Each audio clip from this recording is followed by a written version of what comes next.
Here he comes, walking down the street. Get the funniest looks from everyone we meet. Hey, hey, we're the monkeys. We don't monkey around. We like to monkey around. Oh, sorry. We like to monkey around. What happens after that? We know the songs we're singing aren't going to bring anybody down. We never put anybody down. Something like that. It is like that. Something like that. Did you listen to the monkeys? I think I heard the monkeys. Did you listen to them? Did you buy their records? Oh, no.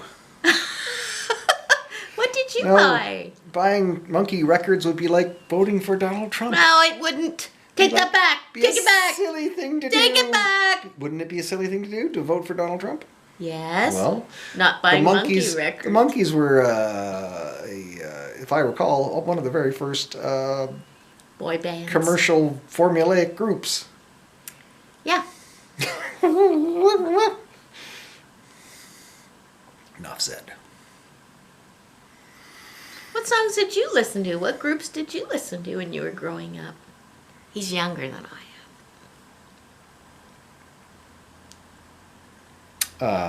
am. Too slow. Moving on. I had to think about it. The Guess Who. Oh. American woman, stay away from me. You're going to make it peak. I don't think I can do that. Stay away from me. American man. Your name is Trump. What's the, that's, you're a dumpster fire. Burton Cummings? Yes, Burton Cummings, yeah. What was the background on that one again? He just kind of riffed it or something? I don't know. Oh my God. Oh my God. I don't know. God. I don't know. Speaking of Trump's legal team trying to show voter fraud, they said they had a big win in one of their court cases. Big win. You're making me lose my train of thought. Huge. Magnificent it was. Big, magnificent. The poll watchers were, the Democratic and Republican poll watchers were asked to stay back 10 feet. So they... when you're in a strip club, you can't get close to the ladies. That's why you have to stay 10 feet back from the pole. Well, they wanted, because of COVID, to have them back 10 feet. Anyway, if you were dancing in a club, dancing in a pole... I'm gone. Okay, I'll be good. Come back. Come on, I'll be good. I'll be good. I promise. I'll be good. Done. I promise. I'm talking about something you asked me to talk about, and all you're fucking doing is fucking interrupting me. Slide over here just to make sure you're in frame. I'm fucking in fucking frame. Okay. Carry on. No. So they wanted, the only thing that was successful was Trump got to move his electoral observers from 10 feet away to 6 feet away. Is that what you were going to say? And some of the court filings included complaints about the, I don't know, would you fuck off? I didn't say anything. I don't think this is going well. I have the feeling this is not going to be our best effort. Okay, I'll be good. No, I think I'm done. You talk about whatever it is you want to talk about. Because obviously, even though you had a plan... No, I didn't have a plan. You're over there going... with your freaking eyebrows. What are you doing? You asked me to talk about this. Yes, I did. And you're distracting the people with that. Well... Why? Because it's maybe funny. It might be funny. I don't know. How about I start over and we won't do any of that silliness? Nope, we're leaving it. Because this is the COVID Chronicles and they have to be true. True and authentic. Yep. Anyway, so Trump's... One of us is going to be dead before the vaccine gets here. Because I will have strangled him. In the latest news, Trump's legal team, which really is a bunch of, I guess, lawyers that have been hired, are now withdrawing their legal suits. Isn't that cool? One law firm quit entirely. They just quit. One of the complaints in one was one of the, I don't know if it was a Democratic poll watcher or a vote counter, said to the Republican poll watcher, why don't you go back to the suburbs, Karen? And that was considered Offensive. evidence of Voter fraud. voter fraud or something. Electoral malfeasance. Then they say they found a whole bunch of mail-in ballots late, but they were from the military. And Trump said it had to be fraud because the military loves him, but there were many, many more votes for Biden. Because the Biden supporters are not losers or suckers. That bit him in the ass, didn't it? Well, I have a feeling, though, there are still a lot of military people who voted for him. As I mentioned in a previous video, anybody who comes out of a rural environment with a rural, how do you say that without stumbling on it? Rural. With anybody with a rural mentality. Like rural. You know, rural. You got to fend for yourself, man. Got to fight those bears all by yourself. That's why you need guns. And I'm not talking about guns like big shoulders and big arms. I'm talking guns like bang, bang, bang, bang, bang, bang. Anyway, so a lot of rural folk, especially in the States it seem to be of a fend for yourself mentality. In fact, I even read. That's Trump's motto. He's going to fend for himself. He's not helping anybody else. Yeah. Sorry, you read.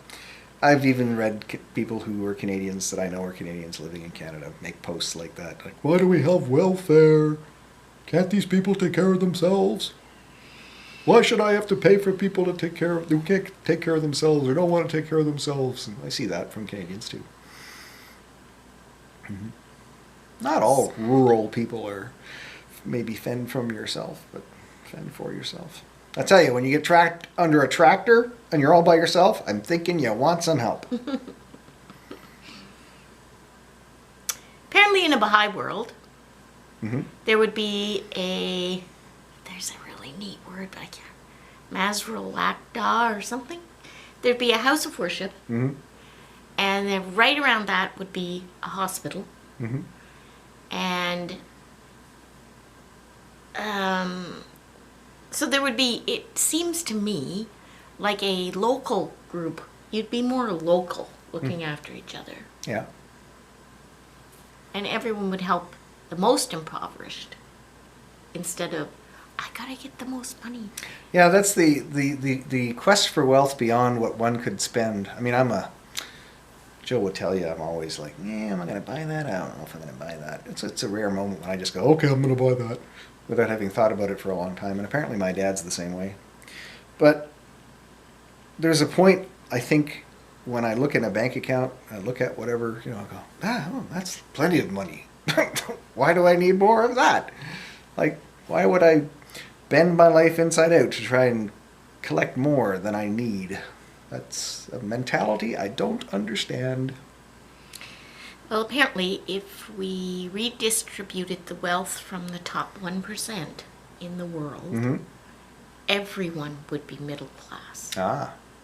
Just remember, when I lived in Toronto, and I had a very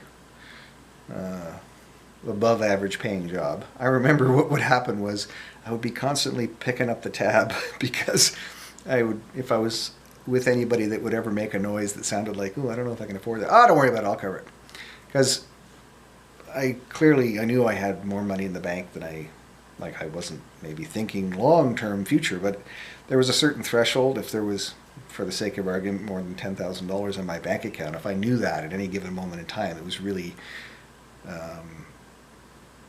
I had this sense of, I've got plenty of money, I don't need to worry, And I was working, so there'd be another paycheck, and the lump of money in the bank account would keep going up. So, yeah, if I was in the company of people, they would, or if I invited somebody to go do something, and they, I can't afford that. No, I'll pay for it. Just come with me, let's go. Because there's, in my mind, clearly there's a point where you got more money than you need, so why not share it? I remember being at language training in the government as a nurse, and an ex-person in my life had me on a very tight budget. Even though I had lots of money, I was not allowed to spend it. And I would often feel embarrassed because we would go for lunch as a classroom group, and I wouldn't have enough money. Like, you'd be ordering, soup or something, and if there was someone there who was making the most money, they would say, don't worry about it, like you just said, and you'll be able to do that someday. Mm-hmm. Don't feel bad. You can't repay me. Yeah, you can pay somebody else forward. Yeah. Pay it forward. Yeah. It's actually probably some of my most fun memories would be like going. I don't know if I ever. I guess a few times I may have picked up the tab for the table, just because it was fun to do. But yeah, cover. I still today. I mean, we'll occasionally we'll just tell somebody that hey, I got that. It's mine. I'll cover that because I know they're feeling financially strapped. I still do that occasionally, even today. Excellent. Good job. I know my wife will occasionally buy groceries for someone who doesn't live in this house, and then I get to deliver them. I like doing that. Mm-hmm. That's pretty fun. Because you're not just trying to buy things for them that they would go out and buy, because they're being very careful with their money. They would buy a lower cut of meat or a less expensive cut of meat, and I'm not going to have cheese this Oh, month. that's right. I remember I bought hamburgers for that Yes. family, and they loved them. And I guess I bought hamburgers they would never have bought. That's right. Anyway, I didn't finish my sentence. Sorry, But the sorry. joy of it is you can buy treats too. Mm-hmm. I like that. Anyway, so the sharing of the wealth is. And I didn't know that you could only go to a food bank once a month, so you have to be very Well, they might be different careful. depending on where they are. Like I know from my trip If to I could Quebec only City. go to the store once a month, that would be really hard. Like, well, I would run out of food. Yeah, there's a food bank operation in Quebec City that I know about because I visited Quebec City recently, and my friend, one of the things was just boxing up.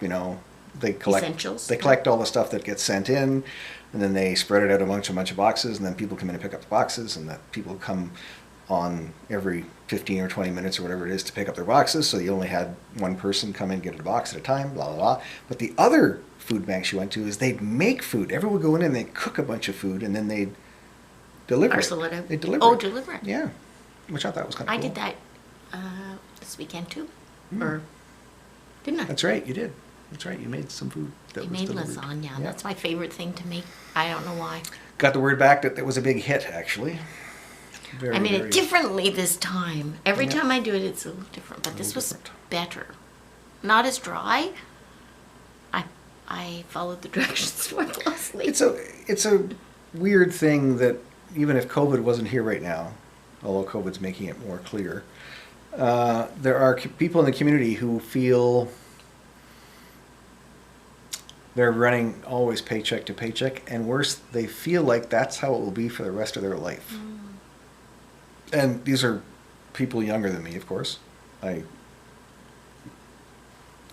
People I know via,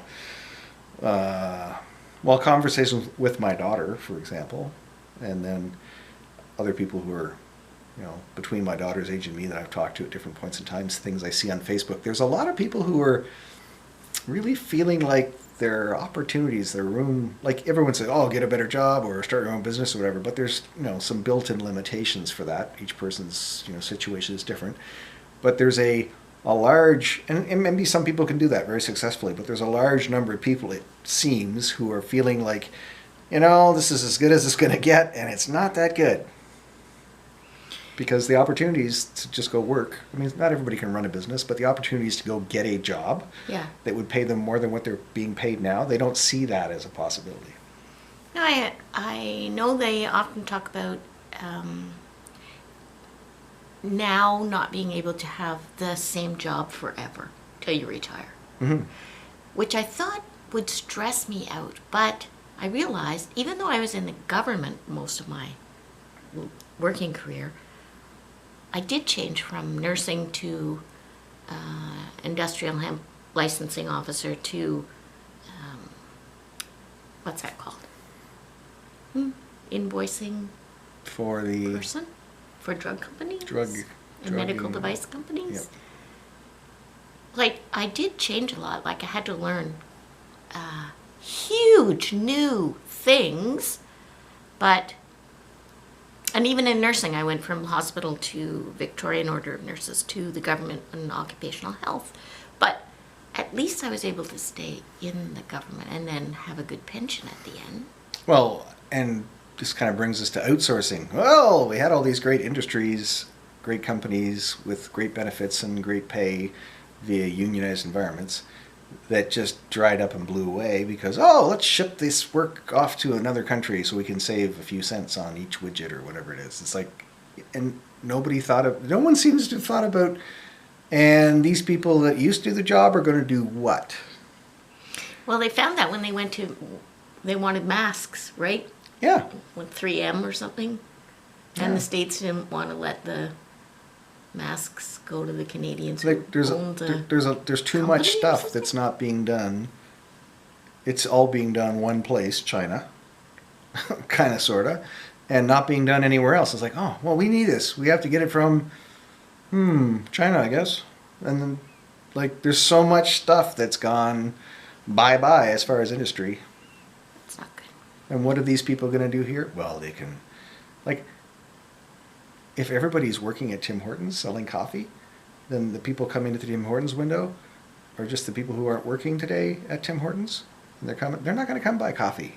Like, if you take enough people and give them a minimum wage job that isn't even full time, as soon as enough people have that job, a place like Tim Hortons, McDonald's, all those places, people won't be able to afford to go there. So all those businesses will crash and burn, which means is all the people working in there, not even full-time doing minimum wage work in all those drive-through restaurants, they won't have a job anymore either.